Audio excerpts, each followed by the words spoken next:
बुलढाणा जिल्ह्यातील शेगाव तालुक्यात सलग 24 तास झालेल्या मुसळधार पावसामुळे शेतांना तळ्याचं स्वरूप आलं. यामुळे शेतकऱ्यांचं मोठं नुकसान झालंय.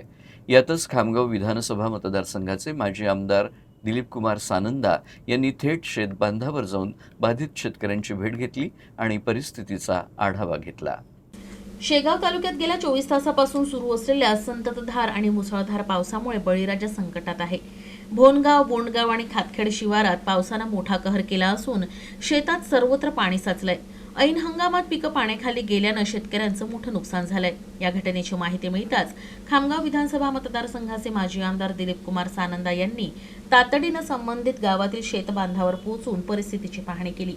त्यांनी नुकसानीची पाहणी करत हवालदिल झालेल्या शेतकऱ्यांची आस्थेनं विचारपूस केली आणि त्यांना धीर दिला. परिस्थितीचं गांभीर्य ओळखून माजी आमदार दिलीप कुमार सानंदा यांनी शेताच्या बांधावरूनच शेगावच्या तहसीलदार पद्मा काकडे यांना फोन केला. शेतात साचलेल्या पाण्यामुळे पिकांच्या झालेल्या नुकसानीची त्यांनी माहिती तहसीलदारांना दिली. यावेळी तहसीलदार काकडे यांनी सकारात्मक प्रतिसाद देत तत्काळ नुकसानीचे पंचनामे सुरू करण्याचं आश्वासन दिलं. काल पंचनामे पण केलेले आहेत ना, तलाठी गेले होते तिथे. ते तर म्हणाले मी आता शेतकऱ्यांना बोललो तर शेतकरी म्हणजे आमच्याकडे कोणी आलंच नाही.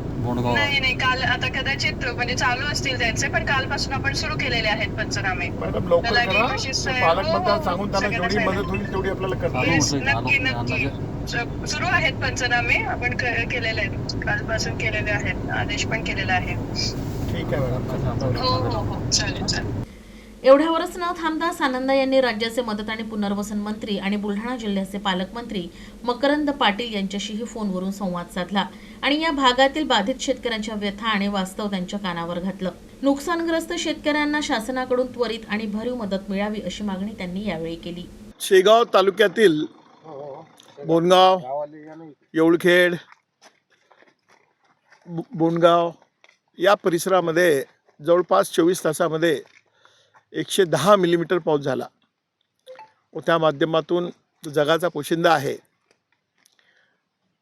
मोठं हे आसमानी संकट त्याच्यावर कोसळलेलं आहे.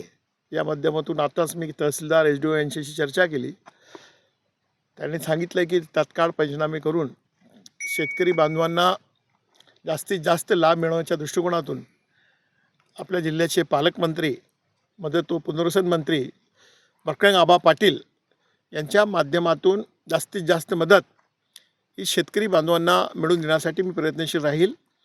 सर्वात महत्त्वाचं म्हणजे या परिसरामध्ये 24 तासामध्ये एवढ्या मोठ्या प्रमाणात पाऊस पडण्याची पहिली वेळ असल्यामुळे शेतकरी चिंतातूर आहे. म्हणून शेतकरी बांधवांनी आपली